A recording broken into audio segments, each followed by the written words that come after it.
There's a lot to discuss right now with the Olympics going on, and you being the first Christian athlete to represent Israel at the Olympics. What has that experience been like for you? It's been really special. I think actually there is a Christian Israeli runner this year, but he's only 18. And I think I'm the first Christian Israeli from obviously Tokyo. So, yeah, I mean, I think it's definitely something that's unique because usually it's the Jewish team that they like to call it, which I love because, there are brothers and sisters and um so supportive of the Jews and everything they stand for, obviously with Israel. And um, yeah, I mean they make you feel like part of the family. And technically, I am part Jewish, um, so yeah, I feel right at home. Yeah, no, I love your story too because you're US born, you became an Israeli citizen, I believe in 2018. Talk a little bit about that, process, your family history, and what it was that led you to want to do that. Yeah, so I was 33. I find this very significant because I was 33 when I got my citizenship on my 33rd birthday. Jesus was crucified when he was 33. Um, I have always considered myself an American Israeli or Israeli American, either way. My dad was born in Haifa, and his side of the family, a lot of them live 30 minutes from us in LA. I still have some family that lives in Israel. But, that part of my life was always very prominent, and we would go for dinners or Shabbat, hang out with the mishpucha and all the things. So that culture was very ingrained in who I was as a young girl and growing up with that strong Israeli character, which I love. The Israeli people are known for, and I love that about them. Um, so yeah, I think that I just felt this calling with my faith, being a Christian, being that Jesus, that's where he was born and where he died and where he rose again and all of that. And I had done enough for the US team. I felt as though um, I had proven that I could ride for the US team. I wasn't just someone who was doing it just because I couldn't get on a team for the big sport. I did it. Sure. I was proud of myself for the things I accomplished there. But I felt it was time for me to make that change and to help, along with my other teammates, to bring Israel more recognition to the top of the sport and hopefully get others in Israel excited about hopefully getting into the equestrian sport and see if, we can get some Israeli born athletes with us at the next championships and all of the fun things we're doing. Yeah, no, that's incredible. Obviously the Olympics is going on against this backdrop of a really dangerous situation in the Middle East, everything that Israel has faced from October 7th on.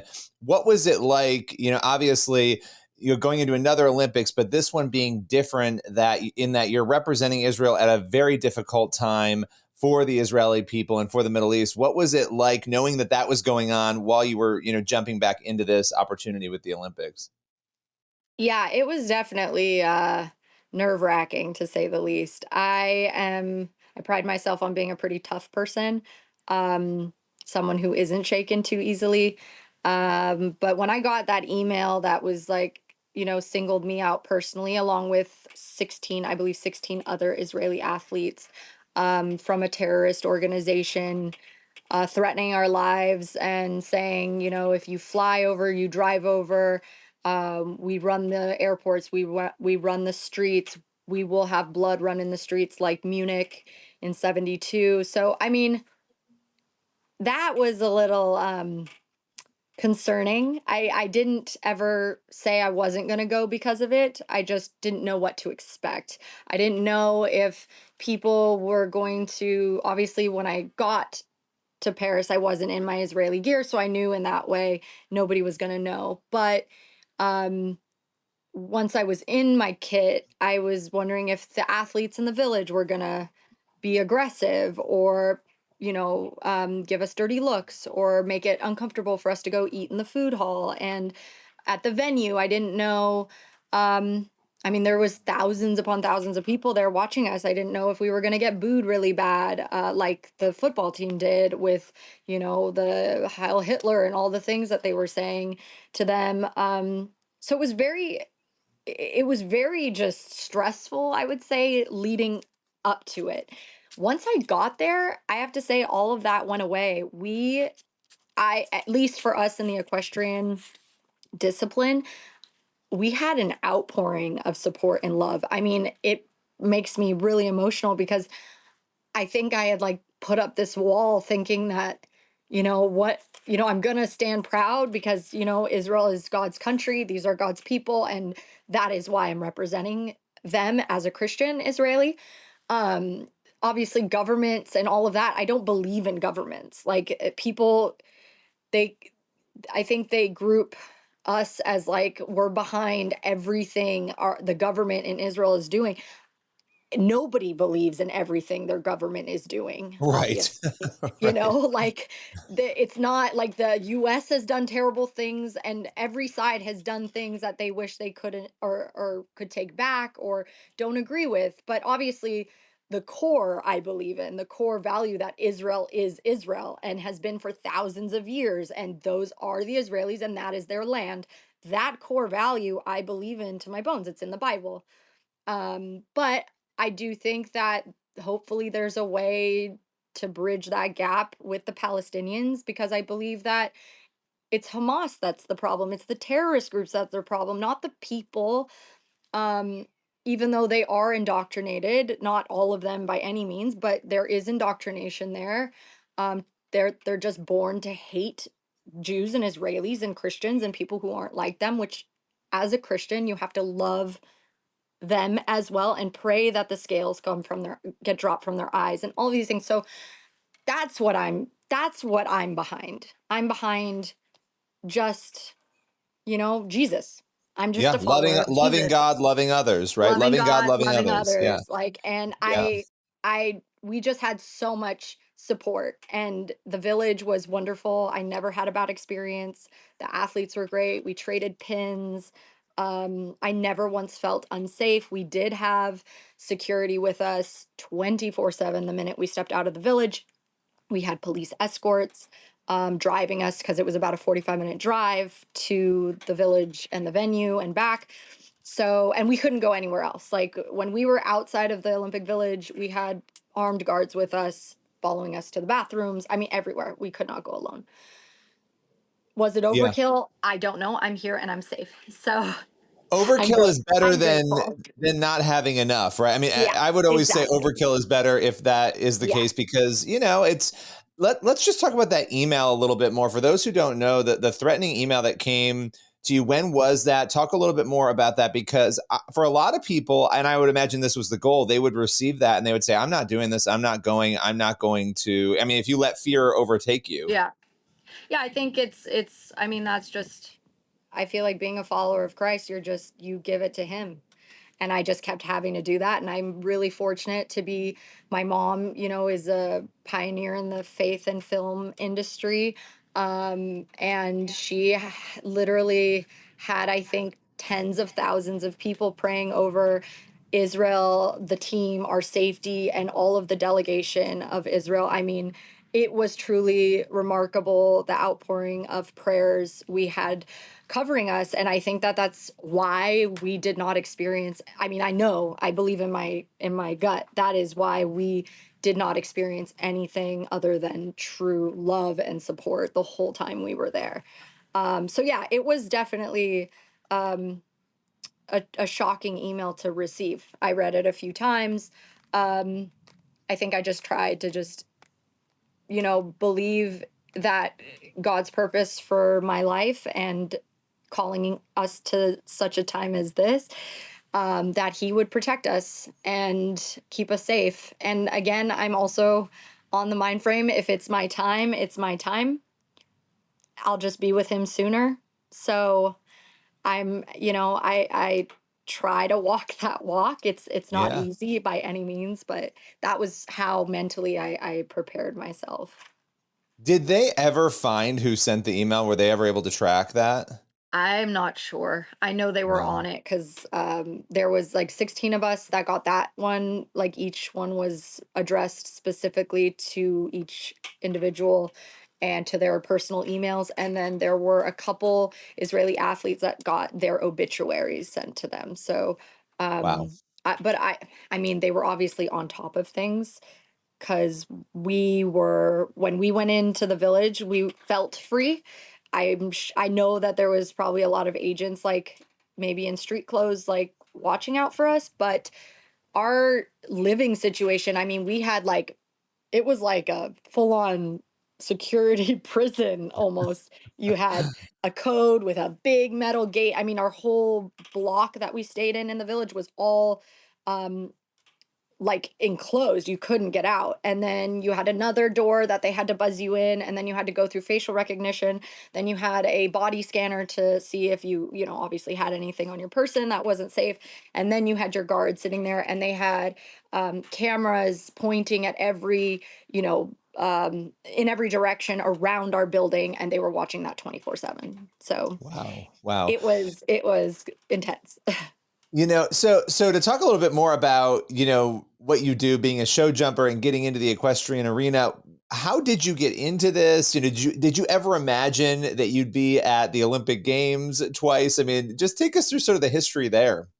Yeah, I mean, my dad put me on a horse at 6 months old. He rode as a kid. He used to take the donkeys from the Arabs and take them up to the caves and like let them loose. You know, he was a little bit of an instigator when he was 12. But he moved to the States when he was 12. And then my mom grew up riding a bit in the Western pleasure. But I think from the time I was 3, I started jumping. By the time I was 6, I was competing. I knew from when I was very, very young that I wanted to do this for a living, that I wanted to go to the Olympics, you know, all those dreams and aspirations that all the little young girls have when they start jumping, I think, or riding. And, you know, I was very successful from a young kid. I did step back and I did quit when I was 19 to 21 years old, lost my way, had to find out who I was without my riding. Um, and I actually went and worked for my mom's production distribution company and learned a lot there. And ended up, she took me to New Zealand when she was filming a movie at Peter Jackson's studio. And I was bored, so I went riding in the countryside I was 21 at the time, and with another guy my age, and I just fell back in love with the horse and what is so special about the connection. And also, I find that significance with, Jesus coming back down riding on a horse and all those things, which is really cool.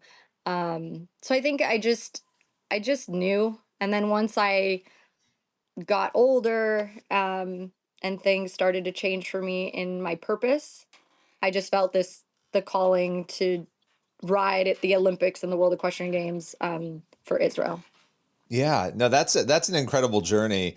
And obviously, with your time at the Olympics being done now, this year, when you look at it, I was curious from your perspective, from the athlete's perspective. Obviously, the world has been talking about a lot of different things. There was the opening show, which got a lot of attention, and as a Christian, Yeah, if you want to, that was if hard you to watch. yeah, Yeah. well, that was going to be my question. What was it like for you guys? Because here you are, you're going to compete, and there's so many distractions around the show that have nothing to do with the Olympics. They have to do with other things. Yeah. What was that like, especially that opening show distraction? Yeah, I mean, fortunately or unfortunately, most of us as Israelis were not there. Um, I mean, for me, it's really simple. It's just this world is, it's sinful and it's a fallen world, and you don't have control over the media, and the media is, for the most part, very demonic, and they want to push their agenda. And the devil is trying to get as many souls as he can. So I don't support the opening ceremony and what they did by any means. But I can still be a participant as an Olympic athlete and just, spread the word of the Lord and be that light. And hopefully others see that and then can come to him in that way. Because there was a lot of Christian athletes there. And I mean, Djokovic put his cross out, and they don't want us to just show any religious symbols and stuff like that. And I thought that was really amazing that he did that. Um, there was a lot of runners as well that were praying openly. And so, yeah, I think that on one hand, you saw that in the opening ceremony, and there was outrage, which was great to see the Christians coming together and like fighting for that to not be shown and to be taken down. And the other part is us as Christian athletes to show the world that we are here and we are embodying what they feel is the Christian spirit. And yeah, just hopefully it kind of evens it out a little bit. Yeah, yeah. That I kept thinking, gosh, these athletes who train so hard and work so hard, right? You don't want people to tune out of something because of an opening Yeah. show, right? It felt Yeah. so unfair to you guys that there were people boycotting, the Olympics, and I'm Yeah. thinking this is not. They had nothing to do with this, right? And that was No. hard to imagine from your perspective is what that Yeah. must have been like. Yeah. It was, it's unfortunate because as much as it angers you as someone who loves Jesus and Jesus shall not be mocked, I mean, he's God. he's Right. gonna he's gonna have his vengeance. I mean, we don't need to do that for him is Yep. what I fall back on. He'll have the last laugh at the end of the day. Well, I so appreciate you sharing your journey and what an incredible journey it is, and what an honorable thing to be able to do, being at the Olympics. What a great experience. Appreciate your time today. Thank you so much. Thank you for having me.